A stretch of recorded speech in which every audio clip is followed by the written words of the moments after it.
بسم اللہ الرحمن الرحیم۔ بھائی ہما ایک پہلو ہے جس میں آپ اسوہ نہیں بن سکتے، وہ پہلو ہے خواتین کی زندگی کا۔ ایک بیوی کے لیے کیا اسوہ ہے؟ یہ ظاہر بات ہے کہ محمد رسول اللہ صلی اللہ علیہ وسلم کے لیے تو فزیکلی امپاسبل ہم کہیں گے، ناممکن ہے۔ بیوی کو، بہن کو، بیٹی کو وہ جو کردار پیش کرنا ہے محمد رسول اللہ صلی اللہ علیہ وسلم کے اسوے میں، اگر کوئی کمی کا امکان ہے تو صرف اس ایک پہلو سے نہیں۔ تو خواتین کے لیے بھی تو پھر درکار ہے کوئی اسوہ کہ جو نبی اکرم صلی اللہ علیہ وسلم کے اسوے میں جو یہ ایک پہلو کمی کا رہ جاتا ہے، اس کے لیے بھی تو کوئی آئیڈیل، کوئی نمونہ درکار ہے۔ تو وہ آئیڈیل اور نمونہ ہے جو ازواج مطہرات نے فراہم کیا ہے رضی اللہ تعالی عنہن اجمعین، کہ ان کو پھر آئیڈیل بنایا گیا، ان کو تمام امت کی ماؤں کا درجہ دیا گیا۔ وہ آئیڈیل ہے خواتین کی حیثیت سے۔ حضور کی جو بنات مطہرات ہیں وہ گویا کہ آئیڈیل ہے بیٹیوں کے اعتبار سے۔ تو ازواج یا بیٹیوں کا جو نقطہ نظر ہے اور اس میں جو رخ اختیار کیا جانا چاہیے، اور ماں کے لیے بھی آخر جس طریقے سے حضرت خدیجہ الکبریٰ رضی اللہ تعالی عنہا ماں ہونے کی حیثیت سے ایک آئیڈیل ہمارے مسلمان خاتون کے سامنے آئیں گی، ایسے ہی فاطمۃ الزہرا بھی آئیں گی۔ اسی لیے تو اقبال نے کہا کہ بطول باش و پنہا شو عزی اسب کہ در آغوش شبیر بگیری، تم فاطمہ کا اسوہ اختیار کرو رضی اللہ تعالی عنہا۔ فاطمہ بنت محمد مراد ہے صلی اللہ علیہ وسلم رضی اللہ تعالی عنہا، کوئی اور فاطمہ میرے پیش نظر نہیں ہے۔ فاطمہ بنت محمد ہے اسوہ، کہ اگر تم ان کا اسوہ اختیار کرو گی تو تمہاری گود میں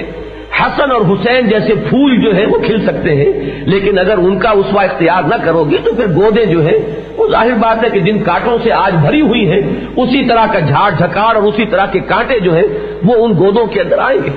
تو یہ ہے اصل میں اسوہ نسوانی اسوے کے لیے جو ضرورت ہے۔ تو آئیڈیل کون ہے؟ ظاہر بات ہے ازواج مطہرات۔ بیٹیوں میں اور باپ میں بھی کچھ نہ کچھ حجاب ہوتا ہے۔ ظاہر بات ہے کہ کامل جو معاملہ ہے قرب اور اتصال کا بتمام و کمال وہ تو ازواج ہی کے ساتھ ہو سکتا ہے۔ لہذا ازواج کو جو یہاں خطاب کیا گیا وہ اس پہلو سے کہ یہ ہے آئیڈیل تمام مسلمان خواتین کے لیے۔ یہی وجہ ہے کہ میں نے جو آیات پڑھی ہیں اس سے پہلے کی دو آیات میں ازواج مطہرات کو خطاب کر کے کہا گیا کہ تم عام خواتین کی طرح اپنے آپ کو نہ سمجھو، تم اگر کوئی نیکی کرو گی تو تمہیں دوہرا اجر ملے گا، اور اگر تم کوئی غلطی کرو گی تو تمہاری پکڑ بھی دوہری ہوگی، سزا بھی دوہری ملے گی۔ اس کی وجہ کیا ہے کہ جو آئیڈیل ہو اس آئیڈیل کا تھوڑا سا نقص جو ہے وہ تو پھر بہت نمایاں ہو جائے گا دوسروں میں۔ جو نمونہ جو بن رہا ہے اس کی تھوڑی سی کمی اس کو تو لوگ دلیل بنا لیں گے اپنی بڑی بڑی کوتاہیوں کے لیے۔ لہذا تمہاری جو یہ نازک حیثیت ہے کہ تم اسوہ ہو تمام امت مسلمہ کی خواتین کے لیے تا قیام قیامت، لہذا تمہاری اگر کوئی خطا ہوئی تو تمہاری پکڑ دوہری ہو جائے گی، اور چونکہ پکڑ دوہری ہو رہی ہے لہذا اس کو بیلنس کیا جانا چاہیے کہ تم اگر نیکی کے روش اختیار کرتی ہو تو تمہارا اجر بھی دوہرا ہوگا۔ اس تمہید کے بعد فرمایا یا نساء نبی، اے نبی کی بیویوں، لستن کاحد من النساء، تم عام خواتین کے مانند نہیں ہو، ان اتقیتن فلا تخضعن بالقول، تم اگر تقوی کی روش اختیار کرو اور خدا خوفی اس کا انداز اختیار کرو تو پہلی تو تمہیں یہ ہدایت ہے کہ تم اپنی گفتگو میں جب بھی کسی غیر مرد سے بات کرنے کی ضرورت پیش آ جائے تو اپنی آواز میں لوچ مت پیدا کرو، فلا تخضعن بالقول فیطمع الذی فی قلبہ مرض وقلن قولا معروفا، کہ اس لوچ کی وجہ سے، حالانکہ آواز کا لوچ جو ہے وہ نسوانی حسن ہے، اللہ تعالیٰ نے یوں ہی تو نہیں فرق رکھا ہے مردانہ آواز میں اور نسوانی آواز میں، فطرت کے کچھ تقاضے ہیں جن کو پورا کرنا مقصود ہے، لیکن یہاں چونکہ ایک برائی کا سدباب ہے، تمہاری آواز کا یہ حسن جو ہے یہ ظاہر ہو تمہارے شوہر کے لیے ہو یا جو آگے اور آ جائے گی تفصیل، جو تمہارے محرم ہیں ان کے سامنے آئے تو کوئی حرج نہیں، لیکن غیر محرم کان سے اگر کوئی آواز اس نوعیت کی ٹکراتی ہے تو اگر کسی کے اندر کوئی روگ ہے، کسی کے اندر کوئی خباثت ہے، اس خباثت کو غذا مل سکتی ہے، اس روگ کی وجہ سے جو اس میں ہے، اس میں ایک تحریک پیدا ہو سکتی ہے، اور اس تحریک کا سدباب کرنا جو ہے مطلوب ہے. تو فلا تخضعن بالقول فیطمع الذی فی قلبہ مرض وقلن قولا معروفا. یہ بھی نہیں ہے کہ جھڑکو اور ڈانٹو، بات معروف طریقے پر کرو اور جتنی ضروری ہو اتنی کرو، اس سے زائد نہیں. اور اس میں بھی آواز کے اندر لوچ نہ ہو، بلکہ یہ کہ کچھ نہ کچھ میں سمجھتا ہوں کہ ان الفاظ کا تقاضا یہ ہے کہ کچھ تکلف کر کے بھی اس میں کرختگی پیدا کر لی جائے تو یہ اس حکمت کے عین مطابق ہوگی کہ جو اس حکم کی پشت پر کار فرمائے. اس کے بعد اب کیا ہے تمہارا رول کیا ہے؟ وَقَرْنَ فِي بُيُوتِكُنَّ وَلَا تَبَرَّجْنَ تَبَرُّجَ الْجَاهِلِيَّةِ الْأُولَىٰ. اپنے گھروں میں قرار پکڑو، یہ گھر ہے تمہاری اصل جگہ، گھر سے باہر تمہاری نگاہ ہی نہ اٹھے. تمہارا اصل میدان کار جو ہے وہ گھر کی چار دیواری کے اندر ہے. باہر نکلنا کوئی ایمرجنسی ہو، شدید ضرورت ہو تو بات دوسری ہے، ورنہ یہ جان لیجئے کہ مسلمان معاشرے میں ایک مسلمان خاتون کا دائرہ کار جو ہے، میدان عمل جو ہے وہ اس کا گھر ہے. وَقَرْنَ فِي بُيُوتِكُنَّ، اور مزید اس میں وضاحت فرما دی وَلَا تَبَرَّجْنَ تَبَرُّجَ الْجَاهِلِيَّةِ الْأُولَىٰ. یہ بے رے اور جیم کا مادہ عربی زبان میں آتا ہے کسی چیز کے نمایاں ہونے کے لیے.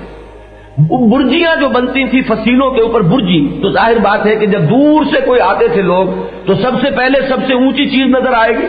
کیونکہ وہ سب سے زیادہ نمایاں ہوتی تھی، اس لیے ان کو برجی کہا جاتا اسی اعتبار سے. تو تبرج کے معنی ہے لوگوں کی نگاہوں میں آنا، کھبنا، کوئی ایسا انداز اختیار کرنا کہ مردوں کی نگاہیں اٹھیں. یہ ہے در حقیقت تبرج. اور یہ جان لیجئے، میں نے پچھلی مرتبہ بھی عرض کیا تھا کہ واقعہ یہ ہے کہ حسن اپنا اظہار چاہتا ہے، قوت اپنا اظہار چاہتی ہے، طاقت جہاں کہیں ہوگی وہ بھی ظہور اس کی فطرت میں ہے. اسی پہلو سے تو حکم دینے کی ضرورت پیش آ رہی ہے. لیکن یہ کہ تم یہ سمجھ لو کہ تمہارا یہ جو حسن کا ظہور ہے یا اظہار ہے، یہ ایک مخصوص دائرے سے باہر نہیں جانا چاہیے. وہ اس کا آگے بات آ جائے گی کہ تمہاری زینت کن کن لوگوں کے لیے ہے، اس سے آگے جو ہے اس کا ظہور جو ہے وہ پسندیدہ نہیں ہے. تو اگر سڑکوں پہ نکلو گی، میں آپ سے صاف عرض کرتا ہوں کہ چاہے عورت ڈھکی ہوئی ہو پورے طور پر، عورت کی چال میں بھی ایک حسن ہے، عورت کا جو انداز ہے اس کے اندر بھی ایک کشش ہے، اس کے قد و قامت کے اندر بھی فتنہ مضمر ہے. جو غالب نے کہا ہے کہ وہ سرو قد ہے وہ قیامت کے فتنے سے کم جانتے ہیں. تو یہ باتیں آخر یوں ہی تو نہیں آ گئی. تو یہ ساری چیزیں جو ہے ناگزیر حد تک جو ہے برداشت کی جا سکتی ہیں، لیکن نکلو ہی کیوں؟ اگر ضرورت نہیں ہے تو خامخواہ نکل کر آنا بھی، یہ بھی خامخواہ مردوں کی نگاہ میں آنا ہے، چاہے ڈھکے اور پورے طور پر ستر اور لباس جو ہے وہ پہن کر عورت نکلی. تو اس کی بھی حتی الامکان جو ہے ممانعت ہے کہ بغیر کسی حقیقی اور واقعی اور ناگزیر ضرورت کے خاتون کو گھر سے باہر نہیں نکلنا چاہیے. جمعے کی نماز کی اہمیت آپ کو معلوم ہے کتنی ہے، لیکن خواتین پر واجب نہیں ہے. یہ دوسری بات ہے کہ وہ اگر آئے تو ممنوع بھی نہیں ہے اگر صحیح انتظام ہو. بدقسمتی سے انتظام صحیح نہیں ہے. ہم نے جو مسجد بنائی ہے قرآن اکیڈمی میں، ہم نے خواتین کے لیے باتھ رومز علیحدہ بنائے ہیں، ان کی سیڑھی علیحدہ ہے، ان کا راستہ علیحدہ ہے، ان کا پورا ہال جو بنایا علیحدہ بنایا ہے. ہمارے ہاں اس کا اہتمام نہیں ہے. ضرورت ہے اس دور میں خاص طور پر. آخر خواتین کو دین کی یہ معلومات کہاں ملیں گی، جبکہ سارے جو ذرائع دوسرے ہیں وہ تو کسی اور طرف انہیں کھینچ رہے ہیں. تو اس میں بڑی حکمت ہے کہ منع نہیں کیا گیا، ورنہ تقاضا تو یہ ہے کہ حضور نے فرمایا کہ عورت کی نماز مسجد کے بجائے گھر میں افضل ہے، گھر کے صحن سے بجائے گھر کے دالان میں اس سے بھی افضل ہے، گھر کے دالان سے اندر گھس کر کمرے میں پڑھے گی تو وہ اس سے بھی افضل ہے، اور کمرے میں بھی اگر کوئی بغلی کوئی کوٹھڑی ہے وہاں پڑھے گی تو وہ اس سے بھی افضل ہے. یہ ہے اصل میں وہ منشا جو شریعت کا ہے کہ وہ کس طریقے سے مستور ہونے کا معاملہ، چھپے ہوئے ہونے کا معاملہ. مستورات ہم کہتے ہیں اسی لیے ہیں کہ یہ در حقیقت ان کا نگاہوں سے مخفی رہنا جو ہے اسی میں در حقیقت ان کا حسن ہے، ان کی رعنائی ہے. حکمتیں جو ہے وہ اسی کے اندر مضمر ہے اور پوشیدہ ہے. تو اسی طریقے سے جنازے کے ساتھ جانا کتنی بڑی نیکی ہے، لیکن عورتوں کو روک دیا گیا. اتباع جنائز سے حضور نے خواتین کو منع کر دیا ہے، جنازے کے ساتھ نہیں جانے کی ضرورت ہے، یہ مردوں کا کام ہے. تو یہ میں نے آپ کو بتایا، ایمرجنسی ہوگی تو بات بالکل دوسری ہو جائے گی، وہاں جا کر تو یہ قواعد جو ہے نارمل یہ ہولڈ نہیں کرتے. لیکن یہ ہے کہ اصل جو دین کا مثبت طور پر جو مزاج ہے اس کے سمجھنے میں سمجھتا ہوں کہ کسی بھی مغالطے کی گنجائش نہیں ہے اگر انسان واقعتاً سمجھنا چاہے. دین کو موم کی ناک بنا کر اپنے پیچھے لگانا ہو تو بات اور ہے، لیکن اگر دین کا اتباع کرنے کا ارادہ کر لیا جائے تو پھر کوئی چیز مخفی نہیں ہے، ڈھکی چھپی ہوئی نہیں ہے، ایسے نہیں ہے کہ اس کو سمجھنے کے اندر دقت ہو رہی ہو۔ فرمایا وَأَقِمْنَ الصَّلَاةَ، تمہارا جو پازیٹو کردار ہے نماز قائم کرو، آتین الزکاۃ، زکات ادا کرو، وَأَطِعْنَ اللَّهَ وَرَسُولَهُ، اللہ اور اس کے رسول کی اطاعت میں اور آگے بڑھو۔ انما یرید اللہ لیذھب عنکم الرجس اہل البیت، اے نبی کے گھر والوں، اللہ تو یہ چاہتا ہے کہ تم سے ہر نوع کی برائی کو، خرابی کو، نجاست کو خوب دھو کر، رگڑ رگڑ کر تمہیں پاک اور صاف کر دے۔ وَیُطَہِّرَکُمْ تَطْہِیرًا، عربی زبان میں ایک تو باب تفعیل جو ہے تطہیر، یہ آتا ہے بہت اہتمام سے کسی چیز کو پاک کرنا اور صاف کرنا، اور بالکل اس کو ہر طرح کی نجاست اور گندگی سے بڑے اہتمام کے ساتھ اسے دھو دینا اور صاف کر دینا۔ پھر عربی زبان میں جب فعل کے بعد مصدر لایا جائے، ضربتہ ضربن، میں نے اسے مارا، جیسے کہ مارا جاتا ہے، یہ یوں ہی نہ سمجھنا کہ معمولی سی مار ماری، ضربتہ ضربن، میں نے مارا اسے جیسا کہ مارنے کا حق ہے۔ تو فرمایا لیطہرکم تطہیرا، اللہ تو یہ چاہتا ہے کہ تمہیں اتنا پاک باز بنا دے،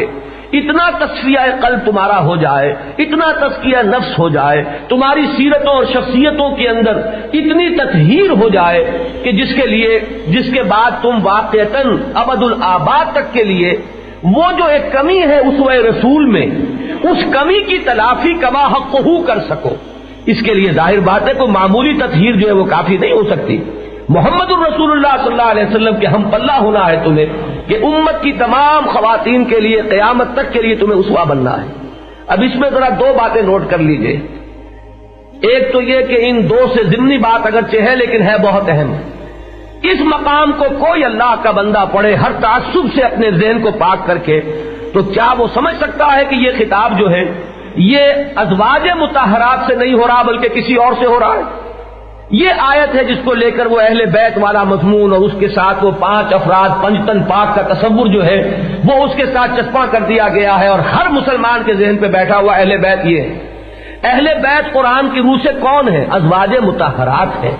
یہ ٹھیک ہے کہ بنات مطہرات بھی اس میں شامل ہو جائیں گی، کیوں نہیں ہوں گی، لیکن صرف فاطمہ نہیں ہوں گی، اس میں ام کلثوم بھی ہوں گی، اس میں حضرت زینب بھی ہوں گی، جتنی بھی آپ کی بیٹیاں ہیں وہ سب بھی شامل ہوں گی، اور جو جتنا قریب ہے، ٹھیک ہے حضرت علی چچا زاد بھائی بھی ہیں، داماد بھی ہیں، کیوں نہ ہوں گے، وہ اہل بیت میں آ جائیں گے۔ دائرہ بڑھتا چلا جاتا ہے، لیکن اولین دائرہ کے جن سے خطاب ہو رہا ہے یہ کون ہے؟ یا نساء نبی، اے نبی کی بیویوں، اے نبی کی عورتوں۔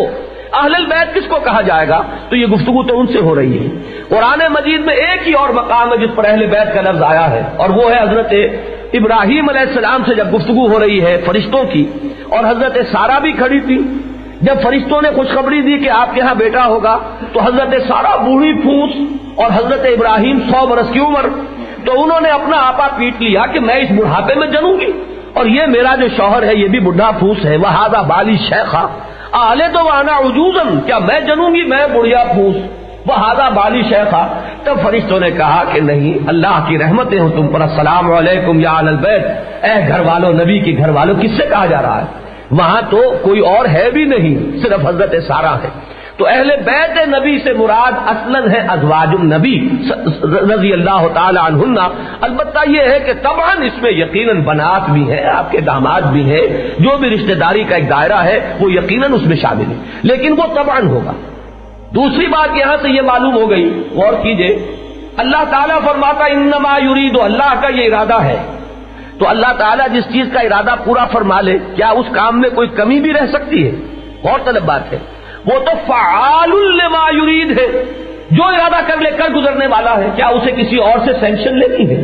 کیا کوئی منظوری جو ہے اس کے بغیر اس کا ارادہ پورا نہیں ہو سکتا؟ کسی اور کی منظوری؟ کیا کوئی ایسے موانع ہو سکتے ہیں جو ارادہ الہی کے آڑے آ سکیں؟ تو اگر اللہ نے یہ ارادہ ظاہر فرمایا کہ اللہ تو یہ چاہتا ہے کہ تمہیں بالکل پاک صاف کر دے، یطہرکم تطہیرا، تو کیا ہم ایک لحظے کے لیے بھی یہ گمان کر سکتے ہیں کہ اس تطہیر میں کہیں کمی رہ گئی ہوگی ازواج مطہرات کے لیے؟ یہ ہے اصل میں وہ بات، اور نوٹ کیجئے 1 سال پہلے یہ آیت نازل ہو رہی ہے،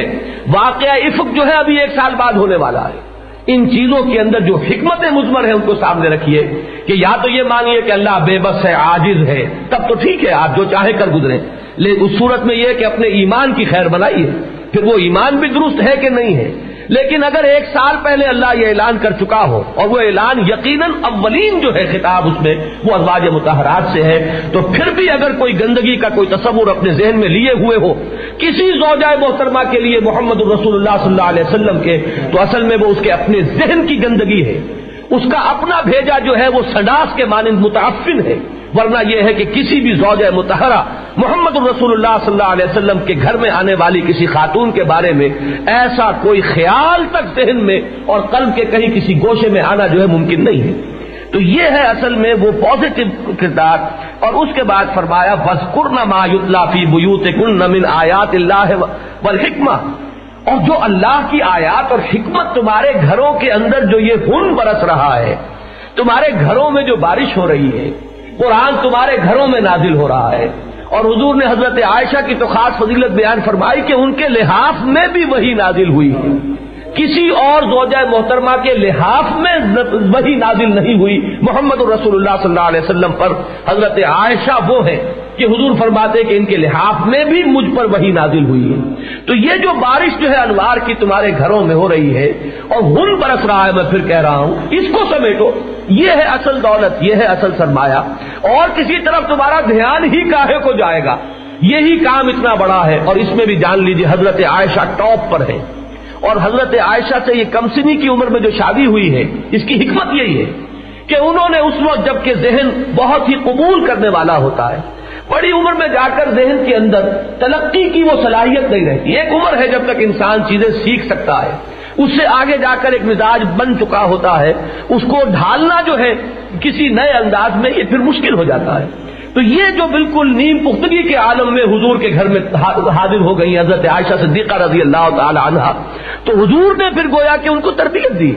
حضور ان کے مربی ہیں، حضور ان کے مزکی ہیں، صرف شوہر نہیں ہیں اور معلم ہیں۔ تو تربیت و تزکیہ نبوی اور تعلیم قرآن اور حکمت سے جتنا حصہ اور جتنا فیض پایا ہے حضرت عائشہ صدیقہ رضی اللہ تعالی عنہا نے، کسی اور کا سوال نہیں۔ اس پہلو سے وہی ہے، پھر ہم جانتے ہیں تاریخی اعتبار سے بھی ثابت ہے کہ وہی سب سے بڑی معلمہ امت بن گئی، نہ صرف خواتین کے لیے، ان کی تعلیم کا دائرہ تو مردوں تک پھیلا ہے، پردے میں ہوتی تھی اور آتے تھے اور لوگ سوال کرتے تھے، سوال جواب تھا۔ اور یہ اللہ تعالیٰ نے حضرت خود نبی اکرم صلی اللہ علیہ وسلم اور ازواج مطہرات کو اتنی ایثار جو ہے اس کی ہمت عطا فرمائی کہ زندگی کے وہ گوشے بھی کہ جن کو کوئی شخص نہیں چاہے گا کہ ہماری یہ بات کسی اور کے علم میں آئے، بالکل جو تعلقات مرد شوہر اور بیوی کے درمیان ہوتے ہیں اس کو نہیں چاہتا انسان کہ کہیں بھی تش بام ہو، وہ چیزیں بھی چونکہ اسوہ بننا ہے، چونکہ یہاں سے یہ طے ہونا ہے کہ جائز کیا ہے ناجائز کیا ہے، کس معاملے میں کس حد تک انسان جا سکتا ہے، کس حالت میں آخری کون سی چیز ہے جہاں تک کہ انسان جو ہے بڑھ سکتا ہے۔ ان تمام چیزوں میں بھی بعض منکرین حدیث نے اسی کو فتنہ بنا لیا، ایسی ایسی چیزیں حدیثوں میں آ گئی، خدا کے بندو یہ بھی زندگی کا جز ہے۔ کیسے معلوم ہوگا کسی شخص کو روزہ رکھ کر وہ اپنی بیوی سے کس حد تک قرب حاصل کر سکتا ہے؟ معلوم ہوگا تبھی تو آخر اس پر عمل ہو سکے گا، ورنہ کیسے ممکن ہے؟ تو ان تمام چیزوں کا بھی وہ پورے شرح و بسط کے ساتھ بیان ہو گیا، اور یہ ہے وہ رول وَاذْكُرْنَ مَا يُتْلَى فِي بُيُوتِكُنَّ مِنْ آیَاتِ اللَّهِ وَالْحِکْمَةِ إِنَّ اللَّهَ كَانَ لَطِیفًا خَبِیرًا، اللہ تعالیٰ بہت باریک بین ہے اور باخبر ہے۔ اس کے بعد جو طویل آیت ہے میں نے پڑھ دی تھی، اب ذرا ترجمہ آپ پھر سن لیجئے۔ یہ در حقیقت اس بات کی طرف اشارہ کر رہی ہے جو میں پہلے بیان کر چکا ہوں، جہاں تک مذہبی، دینی، اخلاقی اور روحانی میدان کا تعلق ہے، مرد اور عورت میں کوئی فرق نہیں، نیکی کے لیے کھلا ہوا میدان، مرد بڑھے عورت بڑھے، صدقات ہیں، خیرات ہیں، نماز ہے، روزہ ہے، اللہ تعالیٰ کا ذکر ہے، بھلائیوں میں ایک دوسرے سے آگے نکلنے کی کوشش ہے، ایثار ہے، قربانی ہے، عام چیزوں میں مرد اور عورت میں کوئی کمی اور بیشی کا سوال نہیں۔ عورت جو کچھ کرے گی وہ اس کے لیے ہے، مرد جو کمائے گا وہ اس کے لیے ہے۔ چنانچہ یہاں یہ طویل ترین آیت ہے اس موضوع پر، ان المسلمین والمسلمات،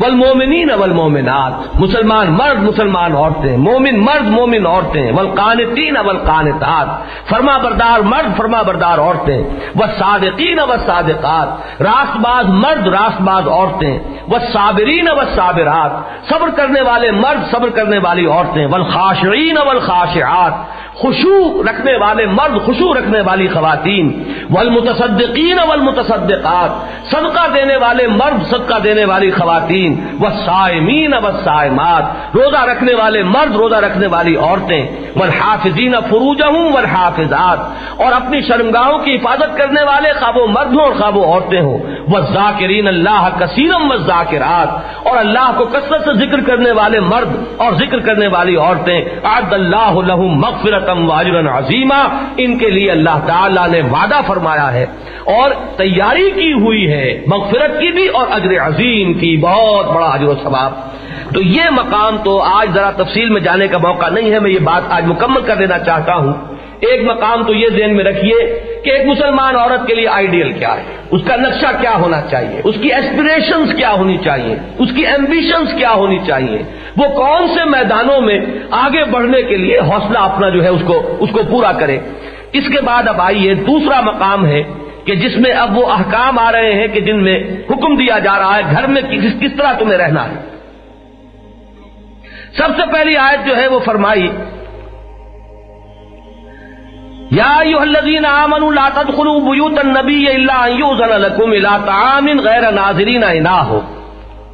اہل ایمان نبی کے گھروں میں داخل نہ ہوا کرو سوائے اس کے جبکہ تمہیں بلایا جائے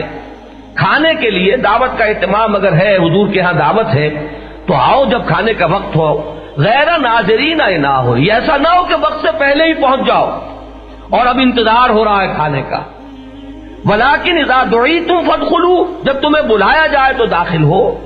فاذا طعمتم فانتشروا، اور جب کھانا کھا چکے تو اب جاؤ اپنے گھروں کو لوٹ جاؤ، منتشر ہو جاؤ۔ ولا مستانسین لحدیث، اب یہ نہیں کہ حضور کی گفتگو سے متمتع ہونے کے لیے بیٹھے ہوئے ہیں اور وہاں سے جو ڈیرا لگایا ہے تو وہاں سے اٹھنے کا نام نہیں لے رہے۔ ان ذالکم کان یؤذی النبی، یہ چیزیں وہ ہیں جو نبی کو ایذا پہنچانے والی ہیں۔ فیستحیی منکم، لیکن نبی حیا برتتے ہیں تم سے، وہ مربت کی وجہ سے تم سے کچھ کہہ نہیں سکتے۔ واللہ لا یستحیی من الحق،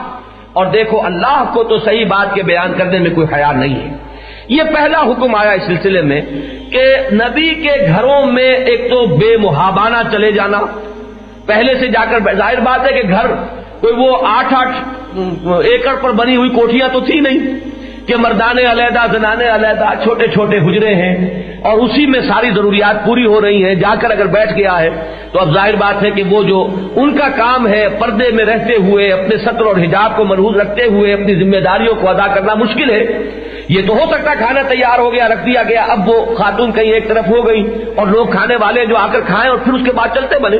لیکن اگر تم ایسا کرو گے تو وہ جو تمدنی نظام ہے وہ درہم برہم ہو جائے گا۔ اس کے بعد فرمایا وَإِذَا سَأَلْتُمُوهُنَّ،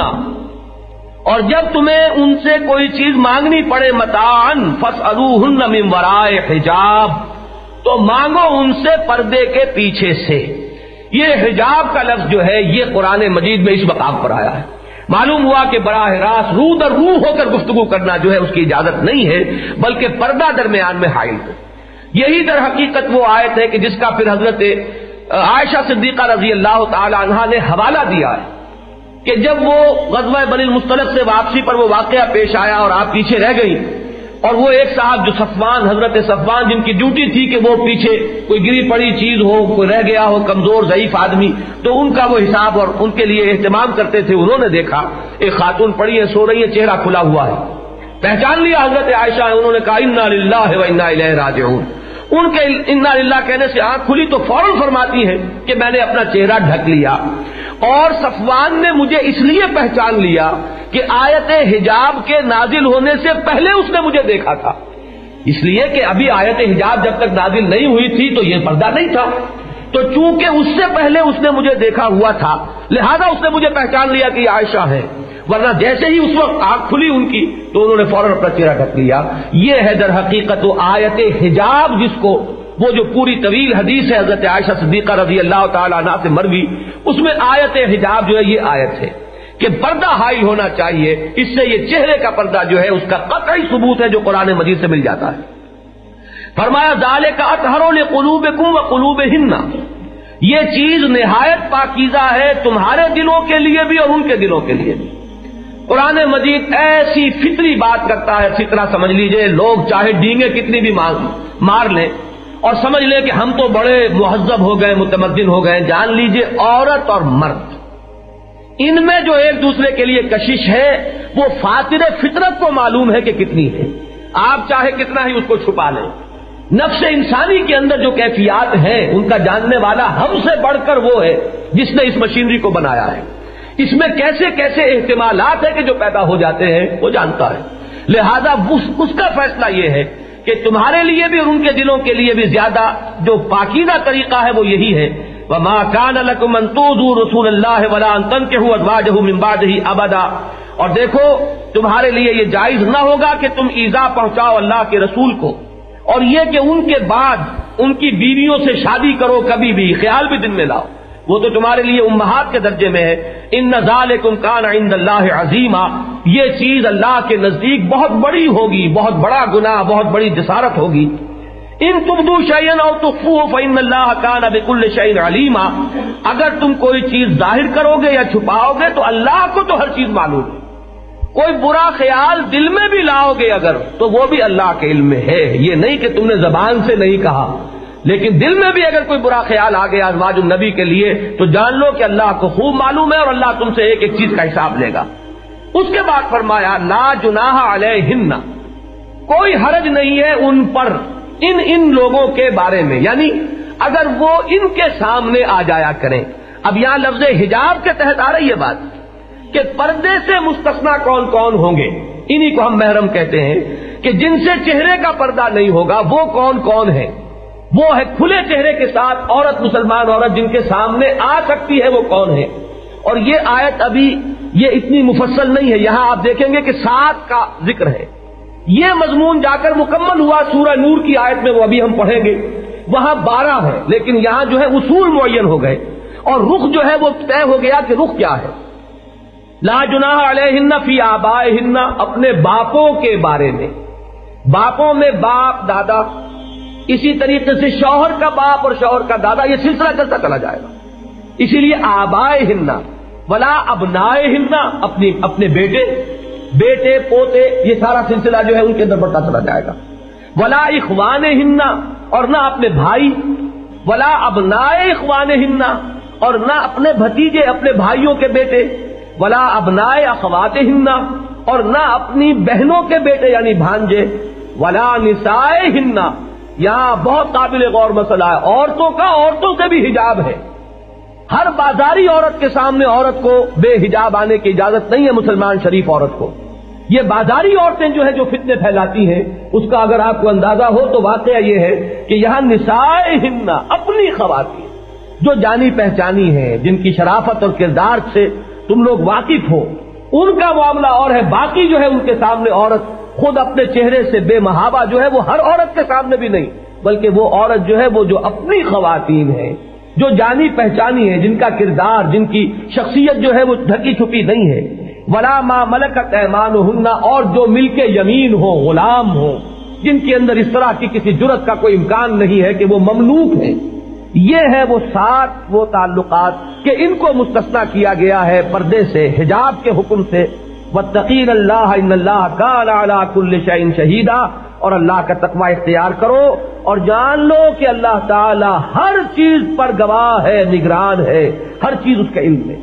تو یہ 7 دائرے جو ہیں معین ہو گئے۔ ابھی چونکہ یہ آیت تفصیل کے ساتھ سورہ نور میں آئے گی لہذا میں ابھی اس پر مزید گفتگو نہیں کر رہا، لیکن یہ جان لیجئے کہ یہ دائرہ ہے مسلمان عورت کے لیے کہ ایک فرق ہو گیا کہ حجاب کے حکم سے مستثنا کون کون ہے،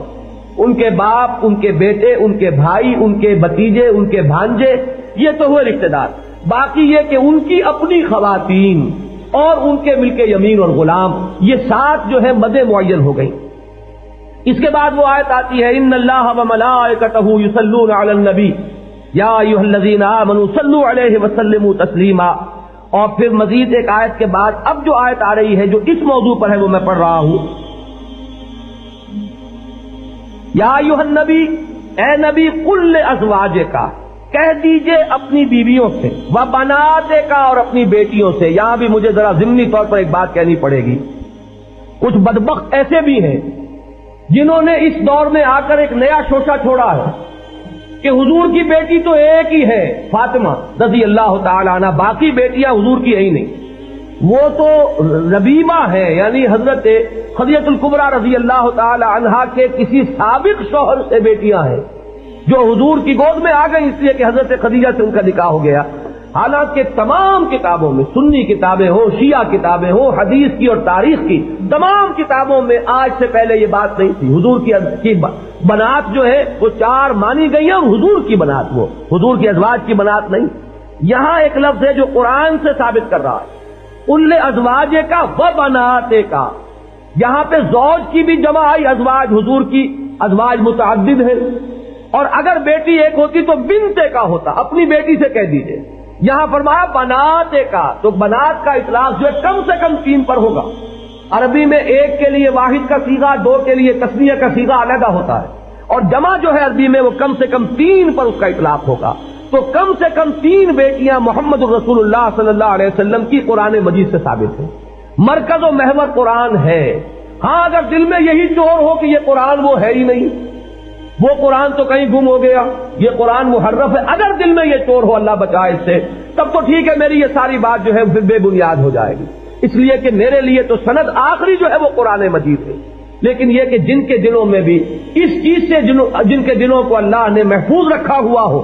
اور قرآن کی انٹیگریٹی پر یقین دلایا ہوا ہو انہیں یقین ہو کہ یہ قرآن وہی ہے جو محمد رسول اللہ صلی اللہ علیہ وسلم پر نازل ہوا ہے، ان کے لیے پھر کسی اور دوسری دلیل کی ضرورت نہیں ہے، تاریخ ثابت کرے نہ کرے،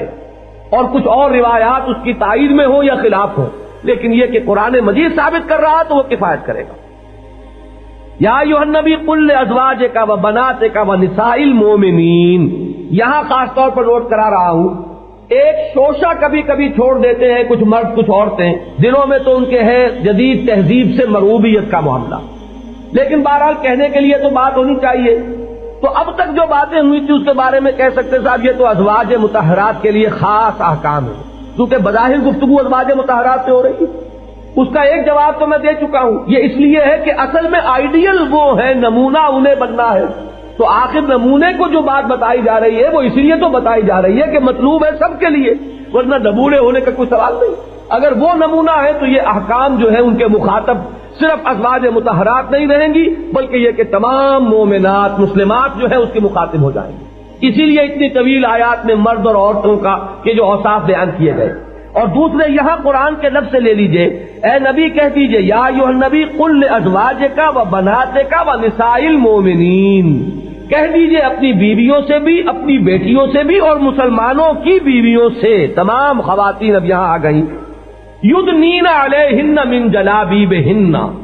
وہ اپنے چہروں کے آگے لٹکا لیا کریں اپنی لمبی چادروں میں سے، لمبی چادر جس سے جسم کو اوڑھا ہوا ہو جسم پر اور جسم کو چھپایا ہوا ہو، جلباب کہتے ہیں اس بڑی چادر کو۔ ایک ہوتا ہے دوپٹہ، وہ دوپٹہ جو اب رسی کی شکل اختیار کر گیا ہے، اس دوپٹے کا تو ہوگا ذکر بعد میں، یہاں ہے اصل میں جلباب۔ جیسے عربوں کا معاملہ یہ کہ ایک تو ثوب ہے، یہ جو ہوتا ہے کرتا، لمبا کرتا، اس کے بعد کوئی چغا ہوگا، کوئی نہ کوئی کمبل ہوگا، یہ ان کے لباس کے، ان کے مزاج اور ذوق کا لازمی جز ہے کہ اوپر کوئی آبا، کوئی چیز جو ہے قبا کچھ نہ کچھ ہوگی۔ تو اسی طریقے سے خواتین جو ہے ان کا لباس ایک تو گھر میں پہننے کا ہوتا تھا، اس کے کیا کیا اجزاء ہیں وہ بعد میں آئیں گے، ایک ہے ان کا باہر نکلتے ہوئے ان کی یہ عادت تھی کہ ایک بڑی سی چادر لی، اسے جسم کے گرد لپیٹ لیا، اس کا حکم دیا جا رہا ہے قل ازواجک و بناتک و نساء المؤمنین یدنین علیہن من جلابیبہن، وہ اپنے جلباب جو ہے، اپنی جو بڑی چادریں ہیں، ان کا ایک کونا، ان کا کچھ حصہ اپنے چہروں کے آگے لٹکا لیا کریں، ذالک ادنی ان یعرفن فلا یؤذین، یہ بہت قریب تر ہے اس سے کہ ان کو پہچان لیا جائے کہ یہ مسلمان خواتین ہیں۔ عام خواتین کا جو کردار ہو، جو معیار ہو، ان کو چھیڑا جائے تو بہت تو چاہتی ہیں کہ ہمیں چھیڑا جائے، اگر انہیں چھیڑا نہ جائے تو انہیں مایوسی ہوتی ہے، لیکن یہ کہ اگر کوئی شریف خواتین ہے اور وہ چاہتی ہے کہ انہیں پہچان لیا جائے کہ یہ کسی اور کردار کی حامل خواتین ہیں، تو فرمایا کہ تمہیں اس طریقے سے پہچان لیا جائے گا. ذالک ادنی ان یعرفن فلا یؤذین، اور انہیں کوئی ایذا نہ پہنچائی جائے گی. وکان اللہ غفورا رحیما، اور اللہ تعالیٰ بہت غفور ہے، بہت رحیم. تو یہ تو گھر سے باہر کا پردہ، یا وہ کہ جو محرموں کی فہرست سے خارج ہو گئے ان کے لیے حجاب کا حکم بھی آ گیا، اور گھر سے باہر نکلنے کی صورت میں اس بڑی چادر کا جو ایک حصہ ہے اسے وہ گھونگھٹ کہیے آپ، جو بھی کہیں آپ، اس کو چہرے کے آگے لٹکا لینے کا، اس سے دونوں آیات سے ثابت ہو گیا چہرے کا پردہ. اور اس سے مستثنا ہے وہ کہ جن کی تفصیل کے ساتھ یہاں پر وضاحت ہو گئی ہے، مزید تفصیل سورہ نور میں آ جائے گی. میں نے عرض کیا تھا کہ اصل میں یہی چیز ہے کہ جس نے برقعے کی شکل اختیار کی. چادر کی صورت میں اگر ہے تو اس میں ایک ہاتھ سے اس کو پکڑے رہنا پڑے گا. اگر اس کو سی لیا جائے، وہ ڈھیلا ڈھالا ہو، جسم کے ساتھ چپٹا ہوا نہ ہو،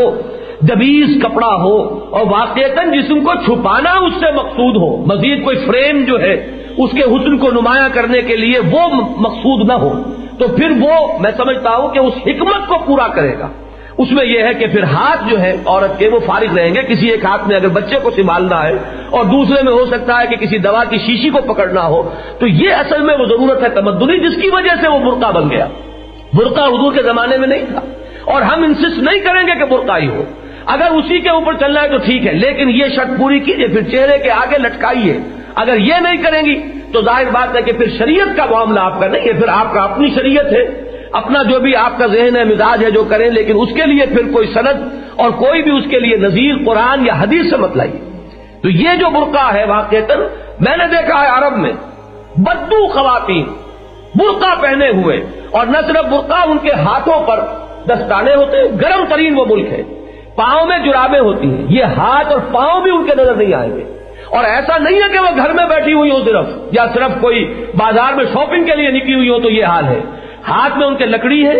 اور وہ بھیڑیں اور بکریاں چرا رہی ہیں، یا اونٹوں کا گلہ ہے اور لاٹھی لیے ہوئے اونٹوں کو جو ہے وہ کسی طرف لے کر جا رہی ہے پانی پلانے کے لیے. اتنی سخت ترین خدمات وہ کرتی ہیں، لیکن یہ کہ اپنے حجاب کے احکام جو ہے اللہ نے جو دیے ہیں ان کی پابندی ہو رہی ہے.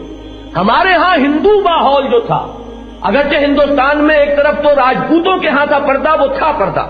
لیکن عام طور پر جو ہے یہ پردہ ہندوستان میں نہیں تھا. لہذا ہمارا جو وہ ہندوانہ پس منظر ہے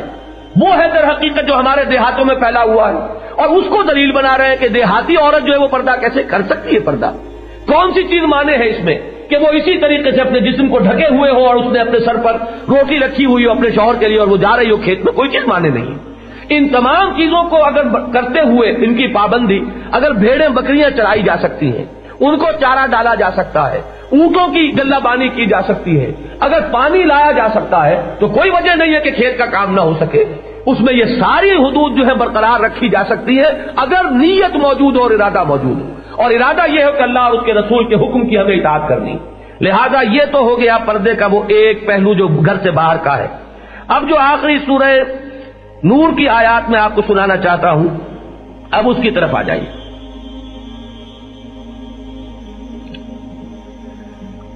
اس میں بھی جو پہلی آیت ہے اس میں حکم دیا گیا ہے. پہلے تو چونکہ حکم آیا تھا سورہ احزاب میں حضور کے گھروں میں داخل ہونے کا، اب اس کو عام کیا گیا. یا ایھا الذین آمنوا لا تدخلوا بیوتا غیر بیوتکم حتی تستأنسوا. یہ جو ایک پرائیویسی ہے گھروں کی، اہل ایمان اپنے گھروں کے سوا کسی اور گھر میں جب تک کہ تمہاری آئیڈینٹیفیکیشن نہ ہو جائے کون ہو، تم سلام کرو وتسلموا علی اہلھا، اور اجازت لو، اذن لو، تب داخل ہو، ورنہ پہلے داخل نہ ہو. پتہ نہیں گھر کی خواتین کس حالت میں بیٹھی ہیں، چاہے آپ کی بہن ہی ہے، لیکن نہ معلوم اس وقت وہ کس لباس میں ہے. کہیں کپڑے دھو رہی تھی، اس کی آستینیں چڑھی ہوئی ہیں، ہو سکتا ہے کہ صحن کو دھو رہی ہو اور اس کا پائچہ بھی اوپر چڑھا ہوا ہو، اگرچہ بہن ہے، لیکن چونکہ سطر جو ہے وہ تو بھائی کے لیے بھی ہے بہن کا، وہ باپ کے لیے بھی ہے بیٹی کا جسم، کہ جسم کے سوائے 3 حصوں کے کسی حصے پر نگاہ نہ پڑے، سوائے چہرے کی ٹکیا اور سوائے یہ ہاتھ اور پونچے سے باہر اور پاؤں ٹخنے سے نیچے، اس کے سوا باپ جو ہے بیٹی کے جسم کو نہیں دیکھ سکتا، بھائی بہن کے جسم کو نہیں دیکھ سکتا. تو معلوم ہوا کہ گھروں میں بھی اس طرح داخل نہیں ہو جانا چاہیے. ٹھیک ہے کسی کو معلوم ہے کہ صرف میری بیوی اندر ہے تو جب چاہے جس طرح چاہے چلا جائے، لیکن یہ کہ ورنہ پوری طریقے سے کھنگار کر اذن لے کر آگاہ کر کے گھروں کے اندر داخل ہو. ذالکم خیر لکم لعلکم تذکرون، یہی تمہارے لیے بہتر ہے اگر تم واقعتاً نصیحت حاصل کرنا چاہتے ہو۔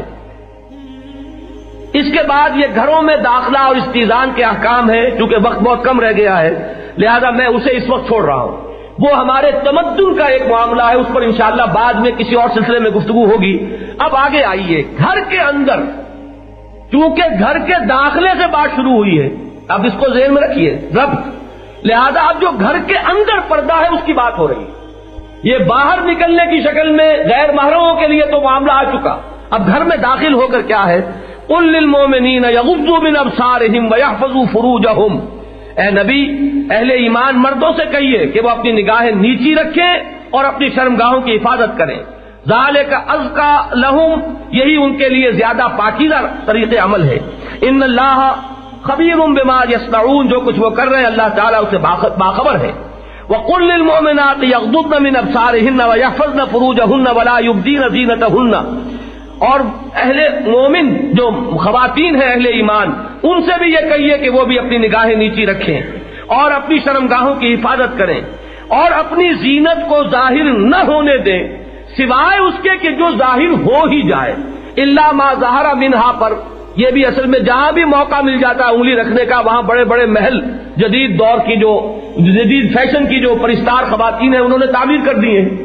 الا ما ظہر منہا کیا ہے وہ میں پہلے عرض کر چکا ہوں، عورت کا قد کاٹ، اس کے جسم کی جو ساخت ہے یہ خود اپنی جگہ پر ایک زینت ہے، یہ کتنا ہی ہاتھ چھپانے نہیں چھپ سکتی، یہ تو ظاہر بات ہے کہ خود بخود ظاہر ہو جانے والی چیزیں ہیں۔ آخر ہاتھ ہے، ہاتھ کی بھی ساخت ہے، ہاتھ کے ساخت میں ایک حسن ہے،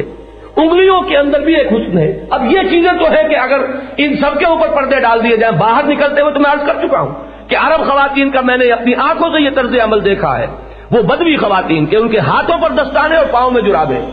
لیکن یہ کہ گھر کے اندر تو بہرحال ایسا نہیں ہو سکتا۔ تو یہ جو زینت از خود ظاہر ہو جاتی ہے، کتنا ہی چھپائیں آپ، وہ تو بہرحال چھپنے والی چیزیں نہیں ہیں۔ اس لیے فرمایا کہ جو چیزیں چھپ ہی نہ سکتی ہوں ان کے علاوہ جو ہے مزید اپنی زیبائش یا زینت کا اظہار جائز نہیں ہے۔ وَلْيَضْرِبْنَ بِخُمُرِهِنَّ عَلَى جُيُوبِهِنَّ، اب یہ آ گیا خمار کا لفظ، یہ ہے وہ اوڑھنی کے جو گھر میں اوڑھی جاتی ہے، اپنی اوڑھنیوں کے بکل مار لیا کریں اپنے گریبانوں پر، کیونکہ یہ بہرحال چاہے آپ نے کرتا پہنا ہوا ہے، دبیز کرتا ہے، لیکن سینوں کے ابھار جو ہے وہ نمایاں ہو جائیں گے، ان کو کسی نہ کسی طور سے چھپانا جو ہے وہ ضروری ہے، لہذا اس کے لیے خاص طور پر علیحدہ سوچئے کہ یہ قرآن مجید ہے، ایک ایک لفظ اس کا قیمتی ہے اور اٹل ہے، گنجینہ مانی کا طلسم اس کو سمجھیو، جو لفظ کے غالب میرے اشعار میں آوے، یہ کوئی شاعری تو نہیں ہے، یہاں پر اگر الفاظ آ رہے ہیں اور اتنی تاکید کے ساتھ وَلْيَضْرِبْنَ بِخُمُرِهِنَّ عَلَى جُيُوبِهِنَّ، اپنے گریبانوں کے اوپر ان کے بکل مار لیا کریں، وَلَا يُبْدِينَ زِينَتَهُنَّ، اور نہ ظاہر کیا کریں اپنی زینت، الا، اب یہاں سے آیا وہ جو 7 وہاں تھے یہاں 12 ہو گئے، جو بھی دائرہ توسع کا ہے اتنی تفصیل سے وہاں آنے کے بعد مزید کچھ رعایتوں کا اعلان یہاں ہو رہا ہے، تو اب آپ سوچئے کہ اس سے زائد بڑھنا چاہے تو پھر یہ آپ کا فیصلہ ہے۔ جہاں تک تو اللہ تعالیٰ نے رعایت دے دی ہے، اس ابتدائی حکم کے بعد 7 پر 4 اور 5 اور جو ہے اضافے کر دیے گئے مزید توضیح میں، لیکن یہ کہ اس سے آگے بڑھیں گے تو لا تقدموا بین یدی اللہ ورسولہ، اللہ اور اس کے رسول سے آگے مت بڑھو، اس حکم کی خلاف ورزی ہو جائے گی، پھر وہ گویا کہ دائرہ اسلام سے باہر ہونے والی بات ہے۔ وہ کون ہے؟ یہاں فرمایا الا بعولتہن، سب سے پہلے تو یہ کہ ان کی زیبائش اور آرائش اور زینت، اس کے ظہور جو ہے وہ ان کے شوہروں کے لیے ہے اصلاً، بعولتہن او آبائہن، یا اپنے باپ، او آبائے بعولتہن، یا اپنے شوہروں کے باپ، او ابنائہن، یا اپنے بیٹے، او ابنائے بعولتہن، یا اپنے شوہروں کے بیٹے، یعنی سوتیلے بیٹے، اگرچہ ان کے اپنے بطن سے نہ ہو لیکن یہ کہ شوہر کا بیٹا ہے تو وہ بھی اس فہرست کے اندر مزید جو ہے اس کا اضافہ ہو گیا۔ او اخوانہن، یا اپنے بھائی، او بنی اخوانہن، یا اپنے بھتیجے، او بنی اخواتہن، یا اپنی بہنوں کے بیٹے یعنی بھانجے، او نسائہن، یا اپنی خواتین، میں وضاحت اس کی کر چکا ہوں، او ما ملکت ایمانہن، یا ان کے جو غلام ہیں ملک یمین، اب التابعین غیر اولی الاربۃ، یا وہ تابع لوگ کہ جن کے اندر سرے سے اس کا کوئی امکان نہ رہے، ایسے ہوتے ہیں بوڑھا ہے کوئی ہے تو دور کا رشتہ دار، فلاں کے ماموں کا چچا کا کچھ ہے لیکن کوئی اس کا اب پرسان حال نہیں ہے، وہ کہیں کسی کے گھر آ کر پڑ گیا ہے۔ اب ایسے اشخاص کے لیے بہرحال تنگی جو ہے شریعت پیدا نہیں کرنا چاہتی۔ ایسے لوگ جو ہیں جو اتنے تابع ہیں، آپ کی روٹیوں پر پل رہے ہیں اور وہ ان کی کفالت آپ کر رہے ہیں، وہ تابعین غیر اولی الاربا، جو اتنے تابع ہو گئے ہوں کہ ان میں اس قسم کے کسی خیال کا پیدا ہونا جو ہے وہ تقریباً ناممکن ہو چکا ہو۔ من الرجال اب الطفل الذین لم یظہروا علی عورات النساء، یا وہ بچے کہ جو ابھی خواتین کے مخفی معاملات سے واقف نہیں ہیں۔ وہ بچے چاہے کوئی بھی ہو، گلیوں کے بچے ہو، وہ اگر 5-7 سال کا بچہ آ گیا ہے گھر میں تو ظاہر بات ہے جسے ابھی کچھ ان چیزوں کا شعور نہیں ہے تو اس سے پردہ نہیں۔ اب آپ سوچئے، غور کیجئے، دیانت کے ساتھ سوچئے، میری بہنیں جو بھی یہاں ہوں، میں انہیں اللہ اور رسول کا واسطہ دے کر کہتا ہوں، اپنے دل سے پوچھیں، اپنے ضمیر سے پوچھیں، دیانت سے پوچھیں، یہ ساری باتیں کیوں بیان ہو رہی ہیں قرآن مجید میں؟ یہ کوئی کھیل ہے، تماشا ہے، شاعری ہے، یہ کیا ہے آخر؟ اللہ نے اتنی تفصیل کے ساتھ جو چیزیں بیان کی ہوں اور 2 جگہ پر وہ آئی ہوں تو یہ کس لیے؟ کوئی تفریح ہے، کوئی آخر بے مقصد کام نہیں ہے۔ اللہ تعالیٰ بچائے ہمیں کہ اس طرح کا کوئی خیال ہمارے ذہنوں میں کبھی پیدا بھی ہو، اس لیے کہ ایمان کے لالے پڑ جائیں گے۔ تو یہ سب کچھ اگر قرآن میں اتنی تفاصیل کے ساتھ آیا ہے تو سوچنا ہوگا کہ آخر ہم کس طریقے سے ان تمام چیزوں کو بالکل بالائے طاق رکھ کر اور جو مغربی تہذیب اور تمدن کا جو بھی نقشہ ہے اس کو اختیار کیے ہوئے ہیں۔ وَلَا يَضْرِبْنَ بِأَرْجُلِهِنَّ، اور چلتے ہوئے اپنے پاؤں کو بھی اس طرح نہ ماریں۔ لِيُعْلَمَ مَا يُخْفِينَ مِن زِينَتِهِنَّ، اگر کوئی زیور پہنا ہوا ہے تو اس کی جھنکار پیدا ہو جائے۔ وَتُوبُوا إِلَى اللَّهِ جَمِيعًا أَيُّهَا الْمُؤْمِنُونَ لَعَلَّكُمْ تُفْلِحُونَ، اور اے اہل ایمان توبہ کرو، رجوع کرو۔ اگر کوتاہی ابھی تک رہی ہے، اگر غلط طرز عمل رہا ہے تو آخر کب موت جو ہے وہ سروں پر منڈلا رہی ہے؟ توبہ کرو اور بعد آ جاؤ، اپنی حرکتوں سے اپنے طرز عمل کو بدلو، گھروں کے نقشوں میں انقلاب آئے۔ اور اگر کچھ لوگوں کے اندر بھی یہ کام شروع ہو جائے، یہ سارا سننا سنانا بیکار ہے اگر پرنالہ وہیں بہے جہاں وہ بہتا رہا اور گرتا رہا ہے، تو اس سب کا آخر کچھ نہ کچھ نتیجہ نکلنا چاہیے۔ کچھ لوگ سوچیں، کمر ہمت کسیں، اور اگر واقعہ یہ ہے کہ اعلیٰ جو ہمارے جو گھرانے ہیں ان میں سے 2-4 میں بھی ان تقریروں کے بعد کوئی انقلاب پیدا ہوا تو یہ بھی ایک انیشیشن ہو جائے گی، ایک پروسیس کا آغاز ہو جائے گا۔ ہو سکتا ہے لوگوں کے سامنے آئے گا کہ لوگوں نے کچھ طرز عمل بدلا ہے، پہلے جو آنا جانا تھا گھروں کے اندر اب اس پر قدغنیں عائد ہو گئی ہیں۔ اللہ اور اس کے رسول کے احکام کو بہرحال کچھ لوگوں نے سپریم سمجھا ہے کہ یہ ہمارے تمدن سے یا ہماری تہذیب یا ہمارے احساسات، ہمارے دوستوں کے جذبات مجروح نہ ہو جائے۔ اللہ تعالیٰ ان سب سے نگاہوں کو ہٹا کر صرف اپنے اوپر اور اپنے رسول کی سنت کے اتباع پر ہماری نگاہوں کو جما دے۔ اقول قولی ھذا واستغفر اللہ لی ولکم ولسائر المسلمین والمسلمات۔